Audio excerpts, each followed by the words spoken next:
So I love street photography. It's something I've done for the last 30 years since I was about 15 or so, growing up in Victoria. Moving to Vancouver, I did it. Living in Kyoto, I did it. And living in Tokyo, I do it right now as well. And I think it's a great way for photographers to hone their skills, practice being out in the street and shooting.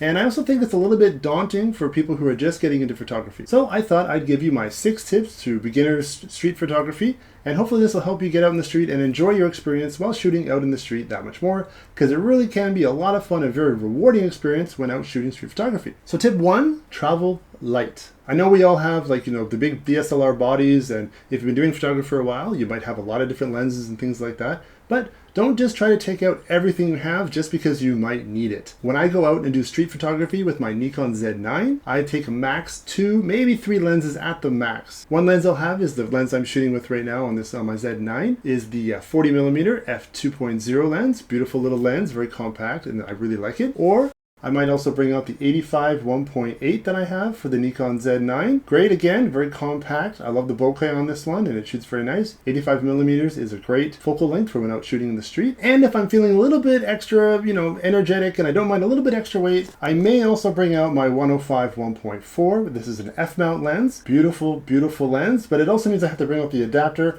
So it is a bit extra, but if I have, a lot of energy that day and I know it's something I really want to use, I'll bring this out as well. And even if I want to get really, really light, I just take out my Fujifilm X10. This thing is super light, super tiny. It zooms. It does a lot of really great stuff. And it's just a camera I can have with me at all times whenever I'm out in the street. And I don't have any burden with this. I can have this, a little fanny pack or a satchel, and it's in there and it's good to go. So tip number 2, this is something I really try to do when I'm out in shooting street photography, and it is to be the ninja. Be unseen. Don't let people know what you're doing. Don't let people see what you're doing. And that way you can get people's natural reactions, their natural conversations, their natural smiles and things like this. And there's a couple things you can do with your gear that you choose to use, that will help you stay kind of invisible to the average person walking around the city. But I know a lot of people when they first start out, having a 70-200 is a very, very popular lens as well. But this is something that I really don't recommend for street photography. Just for one, it's bigger, much heavier, obviously, so you're gonna get much tireder if you're shooting all day with it. And also it has a really huge profile. My Z9 is a big body. I throw in a 70-200 on that. It's a huge setup. And if I'm picking that up and shooting and pointing at people shooting that, everybody around me knows what I'm doing. They all know that I'm taking photos and I stand out like a sore thumb. If you want to be like the ninja out in street photography and that, 70-200, probably not the best lens to use. That's another reason why I pick prime lenses like the 40 and the 85, because of their small profile. So it's just less of people to pick up on, even though it's a big body. People don't seem to notice it and recognize it as well, especially from a distance. Another thing that a lot of modern cameras have to help you kind of stay out of people's eyesight and eye line is a flip out screen on the back of the camera. My Nikon Z9 has that and I love using it. And one thing I do with that is I will have the camera down at my waist and have the flip out screen so I can set up and compose, and then I'll shoot from there. So when this motion of bringing your camera up to your eye, everybody around you is like, oh, he's taking a picture. And if someone is doing that and I kind of happen to be on the end of that lens, I'm like, okay, really rather you not take my picture right now if I notice it. And so, if you bring it up, people are going to see that again. But if you keep it down at your hips and kind of just like, create your composition while you're looking down, and then as you're looking away, kind of just fire a couple off, boom, boom, boom. You can do this while you're walking and stuff like that. And it just kind of, again, it brings down your profile, makes it less easy for people to notice you and see what you're doing. And one more thing you can do with your gear, one really cool thing that, my Z9 has that I use a lot, is a silent shutter, a completely silent shutter. Again, I'll have my camera at my hip. Maybe someone's walking towards me, but I really don't want them to know that I'm taking a bunch of pictures of them. I will have that down there and have it on silent mode, so that as they're walking by, I'm just looking around, taking 20, 30, 40 pictures maybe, and they don't know I've taken a single photo because there's literally no sound coming out of my camera. Doing these kind of things with your equipment, using smaller lenses, not bringing it up to your eye, and using a silent shutter on your camera can really help you kind of like blend in and not be noticed, and you get more of the natural environment around you and not people like being all like, what's he doing, or like peace and like stuff like that. If you want to get pictures of people like that, go for it. Ask them first and get them to pose in that. That's awesome. But I'm more of like a fly on the wall kind of street photographer when I'm out there. I really want to have like the natural expressions, and I don't want people to pose for me when I'm out there as much as possible. My tip 3 would be, if you want to go anywhere that is a popular destination, but you really don't want to have to fight other photographers or fight a lot of tourists, you're going to have to go early. And I don't mean like, oh, let's have breakfast and head out there at like 9 or 10. because that time it's already packed. You need to be up before dawn, up at the crack of dawn and out the door and out there shooting as soon as you get that morning light. Maybe you want to get people going to and from work or just a few people in the images and that, but not a huge crowd of people. You really got to get up there early. I know when I lived in Kyoto many years ago, me and my friend wanted to go to the mystical, the magical bamboo forest. We wanted to go there when there was a lot of people. So what we had to do was get up at 4 in the morning and ride our bikes across town, head up in there. I think we got there at like 4:35, and we had a good hour and a half just by ourselves shooting, enjoying the nice cool morning with the nice weather. We had a couple joggers come through and maybe somebody walking their dog and stuff like that. But basically we had the whole place to ourselves for a good hour and a half. And then we were finished. We went back down into the little town area there, and the buses started showing up and the tourists started showing up.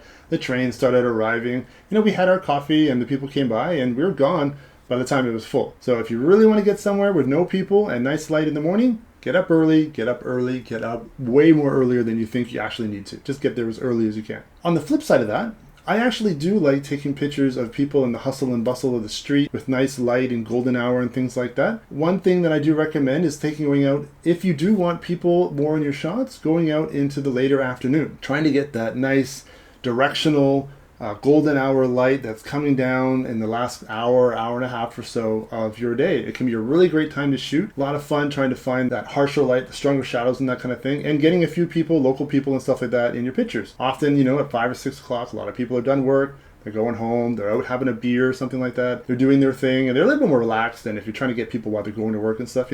I know at least I'm a lot more relaxed after work than before. If you want nobody in your shots, get there early. You got the place to yourself, hopefully. If you don't mind people in your shots and like a bit of a hustle bustle of the street, later in the day in the nice golden hour of the afternoon is something I really recommend. So tip 4 for beginner street photographers would be always have your camera set to its burst mode. Now you don't have to go crazy, like the Nikon Z9 can shoot 120 frames per second on JPEG, but I would never do that out in the street because I would literally have tens of thousands of photos by the end of the day. But having your burst mode up to like 10 frames per second or 20 frames per second when you're out shooting street photography can be really helpful to really get the cool and perfect timing of whatever you're shooting. I will always go to a situation and I'll think about my composition and I'll frame my shot. And then usually I'll wait for somebody to come through it. I'll wait for a bike to come through it or something like that. What I do then is, as the person's coming through the light, in the general like 3 or 4 meters of the space that they'll be traveling through, I'll do a burst.